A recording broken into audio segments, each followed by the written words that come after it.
Good morning to all in the Marmy Army this morning. Well, it is the final week of my 6-week parkrun challenge, and last week I broke the PB. I got under 18. I was cock a hoop. In my house, I was strutting around like a peacock for most of the day. Loft conversion watch. Well, what a week it has been for my loft conversion, you know? Jordan and the boys have finished retiling the entire exterior. The biggest news from Loft Conversion Watch was the appearance this week of Terry. Now, Terry is the big boss man. He is Jordan's dad. He turned up. We had brief words, very pleasant. And then I saw Terry go to get what looked like a briefcase from the back of his van, you know. If I was a little bit more nervous, I would have thought it was a rifle. It wasn't.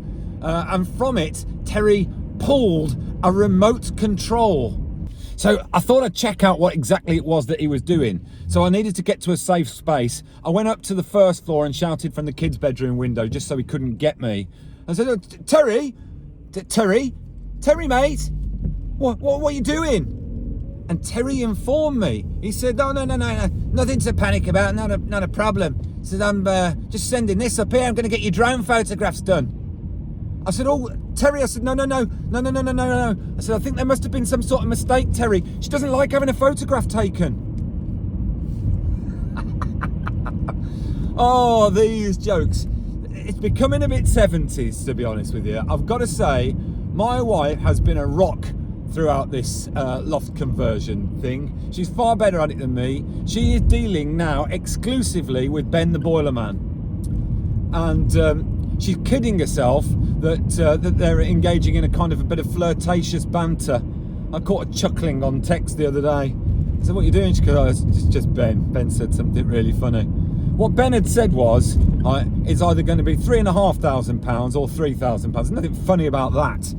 She took a photograph of the garage where I had worked very, very hard to make sure a space had been cleared for Ben to work. Ben sent her a celebratory text, and he said, that's great news, Emily. I am now going to celebrate with a beer. She sent him one back with 2 glasses clinking and showed it to me. I said, well, there's 2 things I'm going to take issue with there. Number one, when he sent you that one back saying, now I'm going to celebrate with a beer, what he's actually saying is, I'm at the pub with my mates, leave me alone. Her sending him a little text with 2 glasses chinking also sends the wrong message. What she's basically saying is, I'd love to join you. I haven't got an issue with this. It's not a problem. Do you know what, Ben? Like, you just stick in your lane, I'll stick in mine. If you just focus on my wife's plumbing and her efficiency, then we'll leave it there.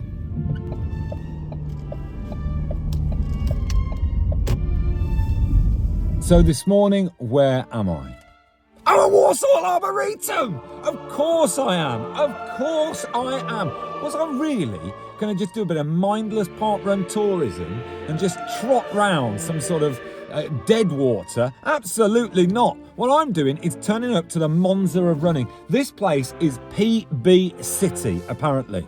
Right? And I want to set a PB. I also wanted to prove to those well-meaning marmers who were trying to lure me to Walsall that I'm not afraid. Todd Quiney of YouTube channel TQ on the Run sent me a direct message saying, stop ducking Walsall, what are you afraid of? Well, Todd, if you think that I'm afraid of Walsall, you have got another thing coming, my friend. Absolutely not. You think for 1 second that I'm worried or anxious about being here, then no way. No way. At all.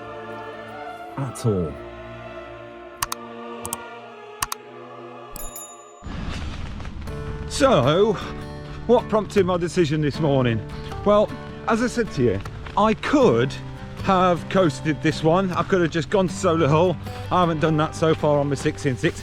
Bit boring, I think, probably. And I think I would have felt fairly empty afterwards, a bit soulless.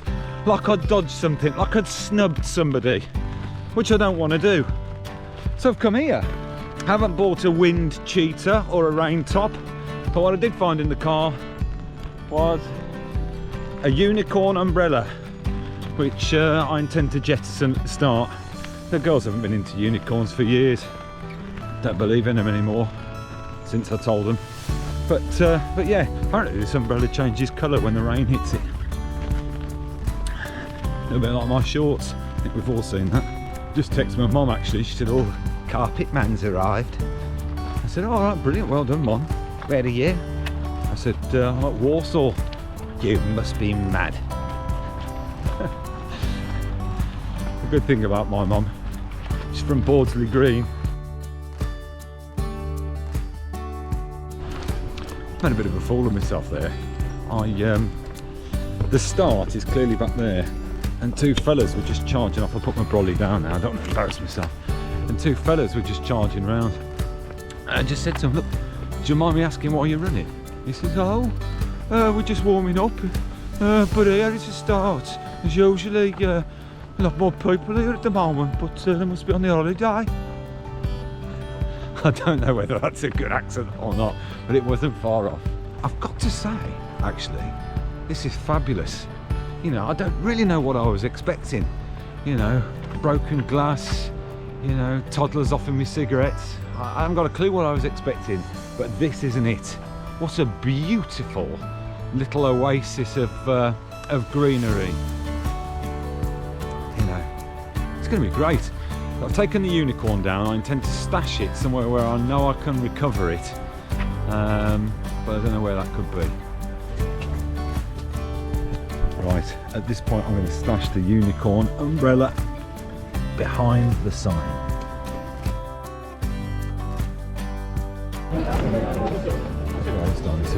You know, you don't get any mud on those, Scott. Yeah, well, today. Just like put it in. I can roll at the front seat. Oh yeah. Best place to be. Does anyone actually come and start these races? Everywhere else they've got a microphone, you can't show them up, do you? Well, I find out you get on with it, they treat you as adults, don't they? Yeah. There is a dog and it's raining, so apologies for those. I've got a bit of personal reacting through the...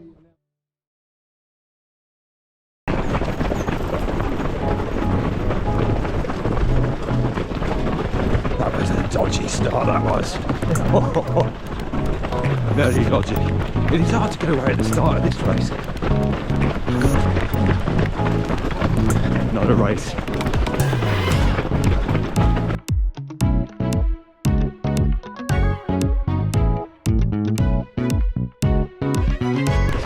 Nice downhill there at the start. Oh, it sucked you in.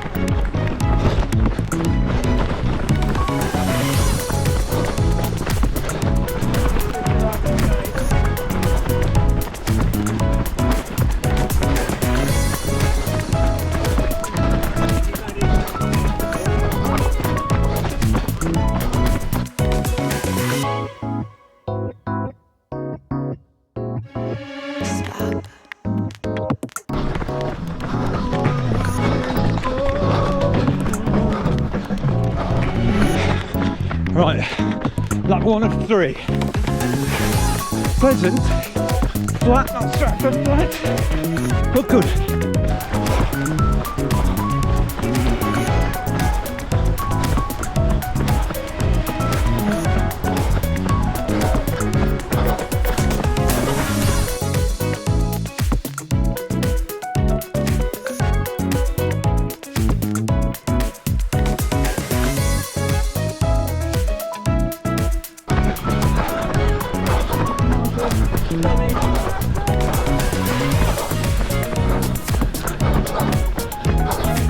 Nice arm stretch now.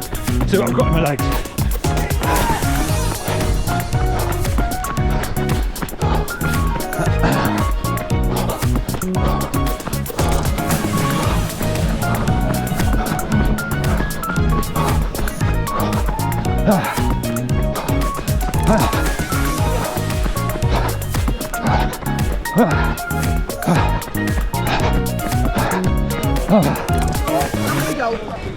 Thank you.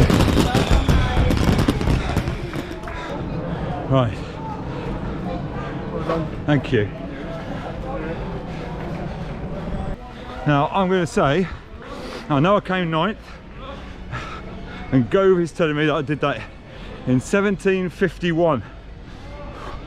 Now again, I'm wary of celebrating too soon because it was a really iffy start, i.e.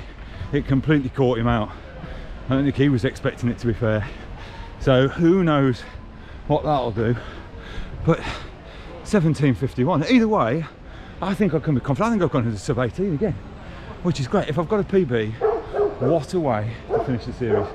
Yeah, the sound of sirens and barking dogs. The morning is creeping into Walsall. Scott, how do we get on? All right, 18:49. Very happy That's with that. decent. That's what you wanted, wasn't it? I wanted to get under 19. I did it. So That's very class. happy. But we, I just said, we don't know what's going to happen with the start, do we? Yeah. It'll either work in our favour Or not. or not. Because he caught himself out, didn't he? Yeah. He said 1, 2, 3, and then again 1, 2, 3. So. Yeah, it's a stagger start. I was in the second wave. I've got to say you were as well, weren't you? Yeah. No, we weren't the ones who got off like a rocket. Now, that guy has been sat there. I don't know whether I should tilt my hat to him or commiserate with him. Is there anything more tragic than a man on a camping chair in the middle of Walsall wearing a wind cheater listening to soft rock classics? I'm not sure, but I'm going to go with it on positive. That's what I'd be doing if I was stuck here with a wind cheater on. I have just met my youngest member so far of the MARM Army, and her name was Jessica. So thanks, Jessica, for coming over to say hello. Yes. So, key takeaways. Yes, flat.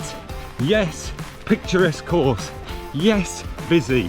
Yes, people friendly. Yes, yes, yes. I'm going to give Walsall Arboretum the thumbs up.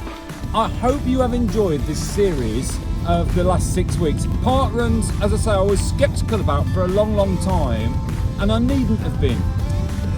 Tell you what is interesting, actually, the one thing I do think about parkruns, and I don't know if anyone can relate to this, I am more nervous going to a parkrun than any other race, right? And for ages I couldn't work out why it was.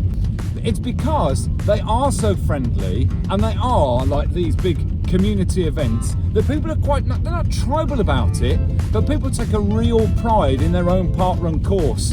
And when you go to somebody else's parkrun, that's what I'm even saying it, somebody else's parkrun. When you go to a parkrun, you do feel a little bit like you're going into somebody's front room. You're the new boyfriend who's there to impress the parents, and everyone says, what do you think of that? What do you think of the place? And you say, oh, you know, all right. And actually, insulting somebody's parkrun is probably one of the very worst things that you can do. I didn't insult the Walsall Arboretum Parkrun. I just want to make that quite clear. Now, this moves me into my autumn series, which I cannot wait for. Start of this year, I knew that this time was going to be my favourite part of the year. I have got 7 races lined up over the next 49 days. 1 10k, 4 half marathons, 1 marathon and 1 ultra, all in the next 49 days, starting with the Cheltenham half marathon on Sunday. But I can't think about that. All I can think about this morning is getting home, because I've just been looking at a dash. I've been getting text message after text message, and I just had a look through. I assumed it was Emily, right? I assumed she was probably furious because Terry had sent his drone up, something like that. Not a bit of it. Turns out it was Jermaine Genius. Unbelievable. Guy won't leave it alone. When are people going to learn?